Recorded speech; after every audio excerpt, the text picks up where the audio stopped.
Hey guys, subscribe for daily content, and if you're shopping for gear, make sure you check out the description for the newest items at some of the very best online retailers.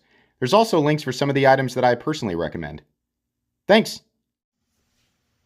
What's going on YouTube? Metal Complex here, and today I've got another interesting knife review / knife overview to share with you guys. This is the Boker Vox Kompakt with a K side opening automatic knife. It's also a Cali legal side opening automatic knife, which makes it really interesting. So for people who are interested in small knives, small automatic knives, or small automatic knives that are legal in California, right? This might be interesting. It might also be super interesting because this is what I would call a budget knife. I will link it right down below so you guys can check it out. Thank you so much to, once again, Wanted Garage on Instagram, and also the one and only on Reddit for sending this in for review. Please make sure to give him a follow. It's because of people like him that I'm able to bring you guys daily knife content. It's also because of my generous patrons. There's a link for Patreon right down below. And please make sure to follow me on Instagram at metal_compact. Complex. I said metal_compact because I'm thinking about this compact knife. Okay, moving on here. Let's go ahead and get a measurement of this little guy. Overall length of the Kompakt coming in at 5.3. Yeah, measurement that I saw on Blade HQ was different. Maybe, okay, no, 5 1/4. Okay, blade length, absolutely under 2 inches, no question about it. Cutting edge is coming in at about 1.85. So, it's a little guy, right? It's a little knife. They wanted it to be a little knife. People like big knives are like, can't get anything done with that knife. It's too small for my big old meaty pot. We get it. Yeah, big hands. Nobody cares. Let's go ahead and do some size comparisons up against the Ontario Rat Model 1 and Rat 2. You can see here, yes, tiny knife, not big. How about up against the Spyderco PM2 and Para 3? There you go. Once again, tiny knife, not a big knife. How about up against the Benchmade Griptilian, or in this case, the Ritter Hogue, and its little brother, the Mini Griptilian. Yeah, so yeah, you guys, I'm sure you guys get it, right? Tiny knife. Let's go ahead and do carry profile. Thickness up against the Spyderco Para 3. It's about the same. I mean, it's a little teeny tiny bit thicker. It's not going to make a difference for most people. Length and height up against the PM2 and Para 3. You can see here, not a tall boy, not a long boy. It's not going to be difficult to carry. Plain and simple. So the scales are aluminum. Let you guys take a look at the inside. They're solid. Nothing real crazy going on in here. It's just aluminum, right? Which is fine. We see that material on most automatic knives. How about blade stock thickness on this guy? Go ahead and measure it real quick. There we go. Zeroed out. Blade stock thickness coming in at, curiously, 125 thousandths. I think that's just fine. I don't have a problem with that at all. How about weight? Bet you it doesn't weigh very much. Here we go. Nope. But the ratios don't really matter to me. And honestly, I don't think they should. I mean, like, think about what they were trying to accomplish here. Very specifically, trying to create a small automatic knife that everybody can enjoy, but specifically, I think people who are subject to the laws in California, which are silly. I'm sorry. If you live in California, I'm sorry. But hey, there are options out there for you, right? On this channel, anything that's under 3 ounces is ultra lightweight. So as long as it's not shaped like a cube, it's probably going to be pretty easy to carry, right? Most pocket knives are not shaped like cubes. So yeah, this is going to be an easy knife to carry in pretty much any circumstance, even if you're wearing athletic shorts. You know, in my opinion, yeah, knock yourself out. No big deal, right? So that's fine. All right, let's go ahead and talk about this knife. So this is an automatic knife, right? If you live in an area where automatic knives are just straight up illegal, then you're out of luck. Unfortunately, there are still laws like that exist, which are silly because, seriously, look at the object that you're being prevented from carrying. Ready? Terrifying. Terrifying, right? It's like, some people live in an area where it's like, that, no, you cannot carry this, but this is fine, right? No problem. This is totally fine. Or like, do I have something larger, like a gigantic fixed blade? Totally fine, right? So, okay, all right, rant over. Side opening automatic knife, that means when you push down on this button, it fires. Yes, this is different from an assisted knife. I mean, you know, when it comes right down to it, like it's really, but yeah, you push a button and it fires. So it's under tension here, push the button and it releases. This is a switchblade, an automatic knife, right? The firing power is all right? I mean, Boker, famous for the Kalashnikov. I think still to this day, the very best side opening automatic knife that you can get in that price range. There's other stuff out there, but I think the Boker Kalashnikov, especially now that they have switched to D2, is really good. You might have noticed that on this side it says AUS 8. If you go down there and use my link, you'll see that the newest versions of this knife are also D2. So we can ignore that, right? I know people are still going to be like, AUS, I'd never buy a knife in AUS 8. You don't have to, because it's in D2 now. So there you go. Don't you guys, I'm sure you guys never get tired of me heading off the comments, right? Sorry. That's who I am. I'm mostly just trying to make you guys laugh anyway. So anyways, the blue and black looks cool. I think it looks nice, right? I don't have a problem with it. I don't think that there's any other variation of this. If there is, I'm not aware of it. But the blue and black looks good, right? Black kind of highlights the blue, and this is a nice sort of electric aqua blue. Does that sound accurate? It looks good. I like how it looks. I will say there's something that bothers me a little bit, right? You got to push this button quite a ways down before it'll actually fire. So here's about the pressure that I apply to other automatic knives before they fire. You see what's happening here? I've pushed it quite a ways down, and it's not out yet. The blade has started to lift. I have to push it a little bit further. So you really have to, here we go, I'll go slow. Yeah. Kershaw automatic knife, right? You push the button and it takes very little. I mean, it's countersunk. Well, actually, this one isn't. It's just a hair above. But on a lot of automatic knives, the button is, I shouldn't say countersunk, it's flush with the scale so that it's not going to accidentally go off. A lot of people might say, well, that's a nice safety feature because you really have to dedicate to pushing it before it's going to fire. The position of most of the buttons on automatic knives are already like that. You really have to dedicate anyway to pushing it. So this one just feels like kind of like why. And it does that thing where it's like the blade goes, and then, it's kind of like creeping out.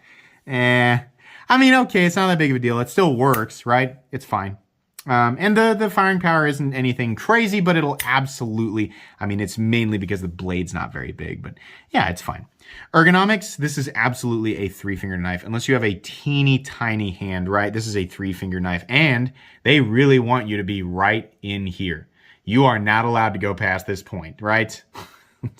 To lock you in on this knife when you're really bearing down on it. This doesn't make any sense on a teeny tiny knife. Get rid of that bump and let me decide where I want to put my fingers. Don't make me be in here, right? Is it comfortable in the, I mean, you're cramped. Yeah, it's all right. I can kind of feel the bill of the clip. It's okay. I mean, it's a teeny tiny knife. So is it really all that important that I get a full grip on it, right? I'd rather have this than nothing. Ergonomics, fine. Right? It's just this, it annoys me. On a much larger knife that you're gonna be bearing down on, where it really matters, if you've got like maximum security in your grip, all right, yeah, you can trap me in a little bit. But on this, I think it would have looked better too. Get rid of that little thing back here, right? Okay, no big deal. We didn't do a hardware check. Should we do that? Probably could just tell you, but I'm gonna go ahead and do it anyway, just to make sure. Because the first time I guess, I'm going to be wrong. T8, yeah. And then I can tell you, I'm going to guess, but I just know that's a T6, right? So you got T6. Minimal hardware. No big deal. Even with the little coil spring in there on the blade to make it be an automatic knife, it shouldn't be that big of a deal. You can take this knife apart if you need to.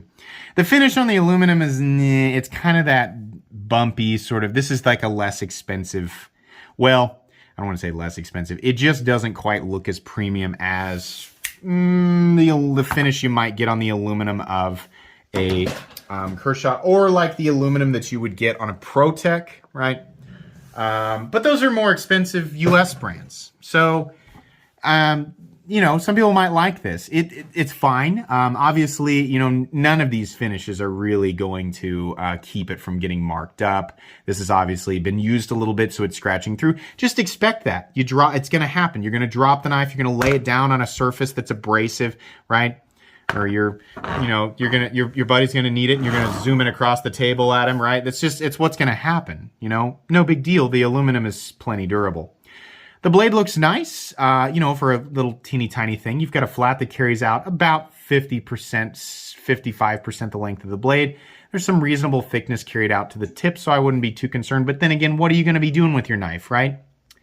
You got some jimping that's honestly in the right place. It's extended out a little bit. It's a tiny knife, so if I'm going to bear down on it and do some little precision stuff, then yeah, it's nice that it's out here.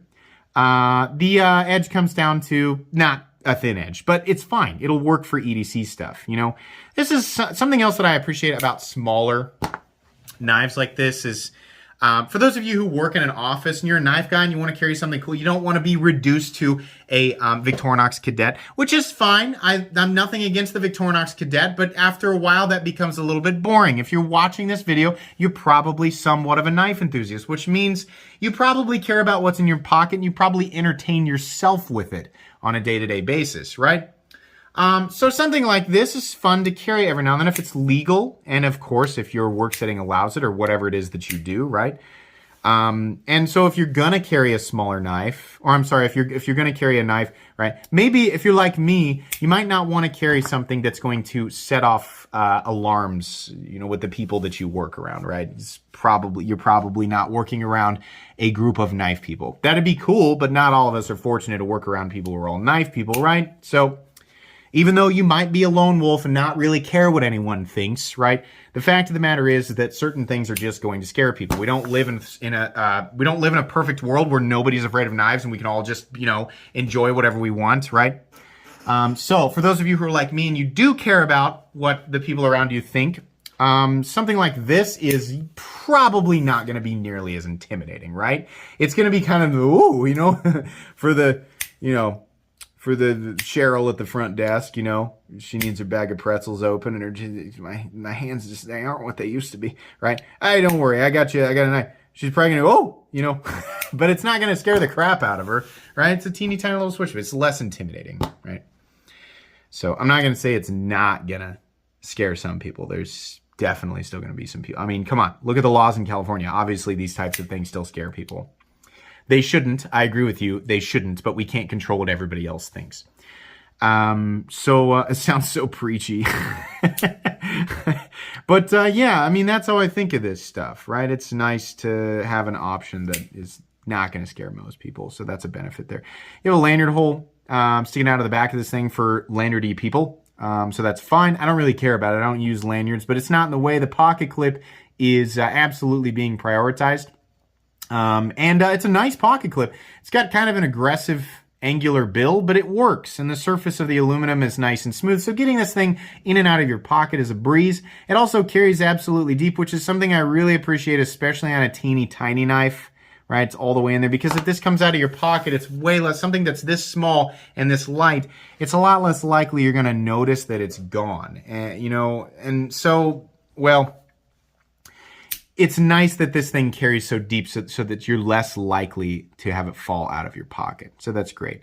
It does mount in, it actually sets into the aluminum, countersunk into the aluminum, and it's right-handed only. So left-handed people, here's the thing. The way that you carry this, it's probably going to be back up against the seam of your pocket on the right side, which means that blade is going to be trapped. The button's going to be up against your leg. It's very, very, very unlikely that you're going to accidentally deploy this thing in your pocket. And I mean extremely unlikely, to the point where I wouldn't be surprised if there is not a single shred of evidence anywhere on the internet of anybody accidentally deploying this knife or similar automatic knives in their pocket, unless you carry it in a stupid way, right? If you're carrying it in your left-handed pocket, right, you can put it up against the front seam. That's not where I would carry a blade, right? Gentlemen, you agree with me? That's not where I'd put a blade.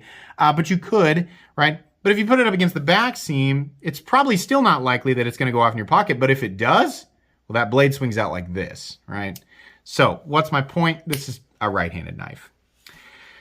Lockup, it's okay. There's no up and down play, which is, on a button, it's different with a plunge lock or a button lock, right? There's a teeny tiny little bit of side to side play. On an automatic knife, I've handled a lot of Boker Kalashnikovs. Some of them are absolutely solid and some of them aren't.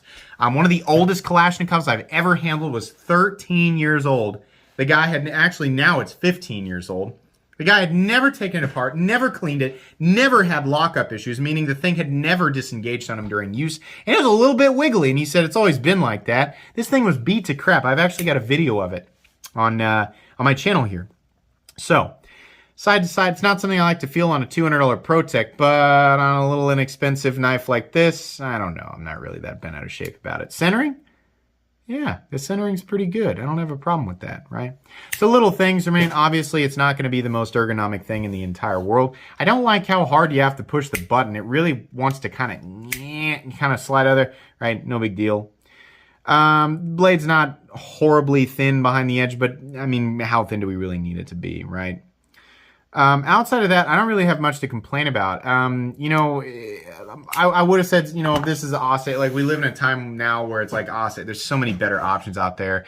It's Osate. But this isn't Osate. It's D2, right? On an automatic knife. Not made in the United States, but a nice, small, and as a bonus to the people who live in California, a Cali legal side opening automatic knife. Yeah, I like this. For $44, I don't think this is bad at all. I think this is neat. Even if you don't live in California, you don't need to have a... This is one of those things where it's kind of like a fun gift, right? It won't break the bank. I think it's made well enough, right? Again, Boker, famous for the Kalashnikov. They obviously know how to make an automatic knife.